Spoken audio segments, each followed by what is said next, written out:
Like Yeah. ERIKSEN can shoot, he can pass. He's got to be in the 10 because ERIKSEN, if he's picking up the ball in that half space, his final ball to Sancho, to Anthony, and to whatever is going to be way better than anything that Bruno can do. But you know what?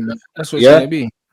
It just shows you, though, why the manager wanted De Jong, man. You know what I'm saying? Because when you look at our midfield, we don't really have a ball carrier in it. In that big game there, as much as our midfield was obviously shocking and whatnot, we didn't have a player who could get the ball out of tight spaces. So say now when City press you, he can just literally, he's so press resistant, he can get out of that press and carry the ball further forward. Bruno can't do that. ERIKSEN can't do that. McTominay can't do that. I think Donny can do it, but obviously we haven't seen it enough. But other than that, nobody can do it. That's why he wanted De Jong so badly. You know what I mean? Obviously, we used to have Paul Pogba who could do it. We don't have that. You know what I'm saying? So that's a sticky one as well in that midfield. You know what I mean? You either, again, like I said, get Casemiro and Fred in, then you have the protection, and then just leave Christian Eriksen further forward. Simple. Then you've got creativity, you've got balance. And the thing is, you can leave Eriksen further forward, but also, naturally, he's going to drop deep anyway and pick up the ball because he's got a free role. Yeah. You know what I'm saying? So it's better to have him in the 10 because Bruno don't help defensively when he plays in that 10, bro, at all. Yeah. Like, this guy's playing like a second striker when we don't have the ball. But that's what I'm saying. You can't do that in this modern game, man. You can't, man. Someone's saying there, Bruno is always available. That's what they're saying. It the best of it, you know what I mean, ability is your availability. You get me, like, and this is the thing. And what Bruno does do, because he hides in the game, he doesn't make as many kind of glaring mistakes as what people see. And obviously, if you watch a game properly, you'll understand that. But then what he'll do is he'll get a stat, he'll get the assist or a pass, and he'll kind of hide away everything in that game. And then obviously people, that's what they see. They'll be like, oh no, you got to keep Bruno when he got that assist. But in reality, we're not functioning better in that midfield. I want to be able to control games, man. Sooner or later, we're going to have to come out of this counter-attacking style that we've got. We have to go into a game where we're controlling midfields. We're going to have to. So something's got to give. But does that mean Bruno Fernandes has to get out of his team for us to kind of do that? I think he does. But this is what I'm trying to say.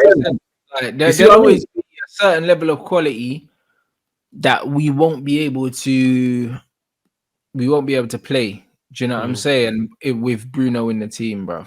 Casemiro in there. But the thing is, man, sooner or later when we see that Casemiro working and then the rest aren't complimenting him, you know what I mean? That's when we'll probably see Fred. But I don't know, man. I kind of feel for him, man. I kind of feel for him in that sense of, because he played in them 2 games, what Ten Hag's seen of him, I don't know if he's keeping it wrapped or whatever, or he's kind of not forgotten about that, but you got to give him another chance, man. You know what I'm saying? Further, look at Xhaka, though. Look at Xhaka. Xhaka's a prime example. You know what I mean? Of playing. I always said that it wasn't. I always said with Granit Xhaka as well, like it was never him, bro. Because when I see Xhaka play for his country, he always looks good. I said I've never found Xhaka to be a bad player. Making him look bad. Or making Arsenal making him look bad. Yeah. I've never found Xhaka to be a bad player, though. I don't know when I've not kind of. I'm not saying that I rated him highly, but I don't think he ever was a bad player. Obviously, just about his discipline, isn't it? And the fact that he got so many red cards. But other than that, I kind of I liked what he offered. But again, the same thing with Fred further forward. You know what I mean? We need to see that dynamic. But again, it's the conundrum of Bruno Fernandes, because he's captain, because he's obviously, you know what I mean, like I said, Portuguese and the fans' favourite or whatnot. This is why he's playing right now, and he's always available. When is he ever injured? I don't think has he ever been injured for United, like ever? I don't think he has. So, no. You know what I'm saying? So, end of the day, you know what I mean? Sometimes availability is your best ability, man, and that's what Ten Hag is banking on. Obviously, he's seen what he's done for United in the past, but at the same time, man, for your style of football to improve and for us to be playing better and then to get the best out of Sancho. How can Sancho build off Bruno Fernandes? What do people want Sancho to do, man? Look what Sancho had at Dortmund. Royce, you know what I mean? Jude Bellingham. Who else was in that midfield, man? You know what I mean? Players that were technical and could keep the ball. Bro, man had a Kimi overlapping. He had some ballers in that team, bro. Do you know what I mean? You see what I mean? The thing is, we're dying here because we don't keep the ball enough, and we don't get the ball enough to Sancho or Anthony, bro. Do you know what I mean? We don't get them the ball enough. Like I watched Barcelona yesterday. Prime example, yeah. I watched Dembele yesterday. This brother had about I've seen it. 21 v1s in that game. Easy. 21 v1s, bro, and he fucked pretty Mm, much all of them. But he had mm, 20 chances. mm, Anthony and Sancho don't get on the ball as much, bro. They don't. mm, Like, we're not getting the ball to these guys in areas where they can do damage, bro. We're not mm. getting the ball there because we're not dominating the ball enough and we're No. not creating. The pass is not there. Like, when you got Bruno playing your final pass, what can you do, bro? And also, I think it's just the timing of passes as well. They're very, very forceful. Every time when we're playing, it feels like we're panicking on the ball. McTominay, Bruno, certain man are panicking. Just relax. Get the ball, keep it tidy. There's always that feeling that we're always playing that hero ball. And I think we need to snap it out, man. We don't need to keep doing this. It's not Ollie, man.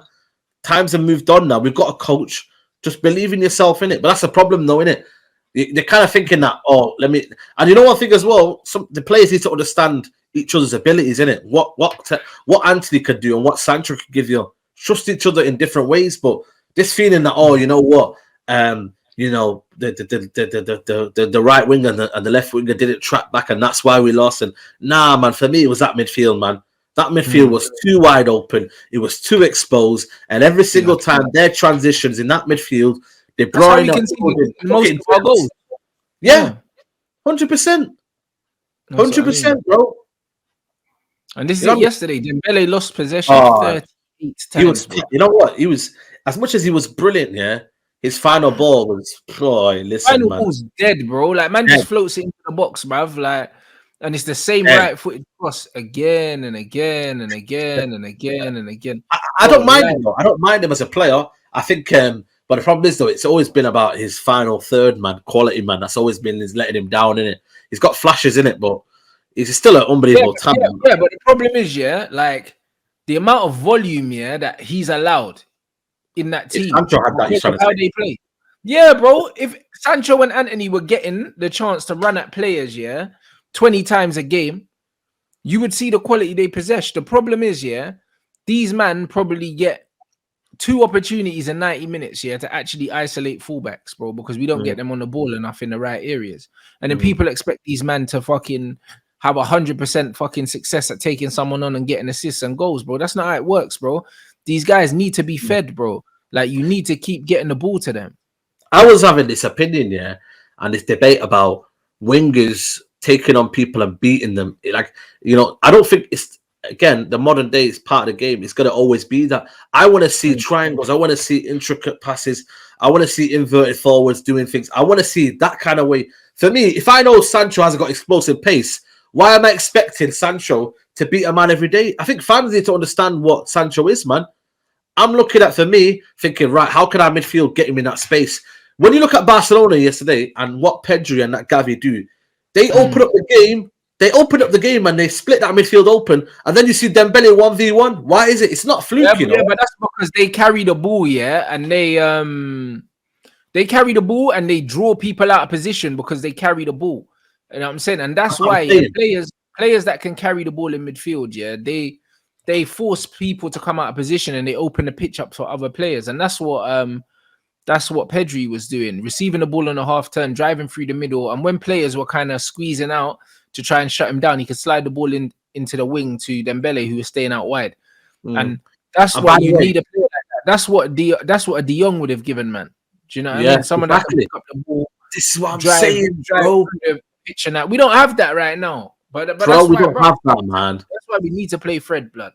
But I can't lie to you. You don't have a box to box at the moment. Like, ERIKSEN ain't a box to box like that, bro. Nope. Like, he ain't got the pace or like the engine to get from box to box, like consistently. He covers a lot of ground, but he's not quick, bro. It's not quick, man. But Rants, though, why are we expecting too much from ERIKSEN? You know, ERIKSEN, was he a Pogba replacement? No. Was he? It was probably a Mata replacement. Yeah. So facts. When you deep it, this transfer window, like, we still missed out on at least 2 midfielders. Like, we should have really bought 3 midfielders because we lost Matic, we lost Pogba, and we lost Lingard. Like, I don't care, man. We lost 3 midfielders, or at least when you look at Jesse Lingard, attacking midfielder. So end of the day, we didn't replace. We only replaced him with one. Obviously, Casemiro was for Matic. We don't have a player who can who could do what Ten Hag does. And he's for Ajax, it's been the same. He has that one player that can do what he wants in that midfield as well. And De Jong was that person that was needed. And Barcelona yesterday, like I said, they missed him yesterday because for all Gavi's is good, yeah. I think that Gavi, for me, I'm putting Pedri and De Jong in that midfield. Then you got Busquets. I think Gavi's too raw. I think some of the things he was trying to do yesterday, he was trying to force it a lot too much. But no doubt he's an unbelievable player. But for me, De Jong is one when missed out a trick, man. Obviously, I don't know what happened with the situation. Obviously, the wages and deferred and this and that. But we missed a trick, man, in that midfield, man. De Jong, man. No, I understand, bro. We still got enough, man. We still got enough. We cannot be playing, yeah. Bro, play ERIKSEN in the 10. That's it. Just play him in the 10, bro. Do you know what I mean? Like, we don't need to panic because I think we'll be completely fine. Do you know what I'm saying? But just play ERIKSEN in the 10 and play Fred, bro. Because when we have got Zidane, Zidane is probably our only ball carrier in.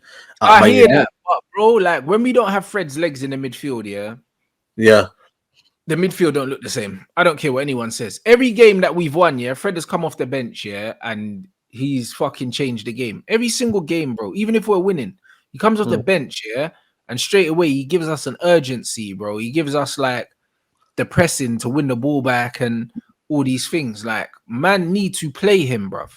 I don't understand. But I don't understand why it's not happening. Yeah, I don't know, man. Obviously, the manager is talking about McTominay, coming in and we're winning games under him. But you got to understand that we didn't play Casemiro, so in the day we didn't win that game, did we? So I didn't understand that logic for the manager. I understood what the manager was saying because at the end of the day, the manager, he has to be seen, that there's a method. He has to be seen that there's a fairness in what he's doing, innit? And he's basically saying the games that we won, Scott played. So based on the fact that Scott played in the games that we won, like he's earned his place. And it's right. And it's correct. Do you know what I'm saying? But he died against City. So that's why I think that he'll get dropped sooner or later now.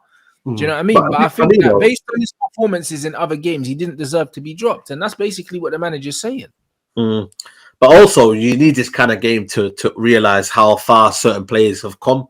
You know what I mean? And, like the class shown in it, like McTominay wasn't at that level. For me, Rashford wasn't at the level. You know what I mean? Bruno Fernandes, there's certain other players as well, just weren't at that level when you come against these sort of teams. And obviously, the manager now understands that. That's why when I see that, when you actually hear this press conference, I was like, you know what, man? My manager, fair play. He goes, thank you to Man City for teaching us a lesson. I want to hear that instead of what Ole Gunnar Solskjaer used to say. You know what I mean? After games and whatnot, we go. Yeah, man. You see what I mean, bro? Like he was actually saying some big things in there. We needed that lesson. It was an embarrassment performance, etc., etc. So I'd rather have a manager who, says fair play. It didn't work out here. You know what? We go again against Everton. We're going to put it right. We're going to have a more balanced midfield.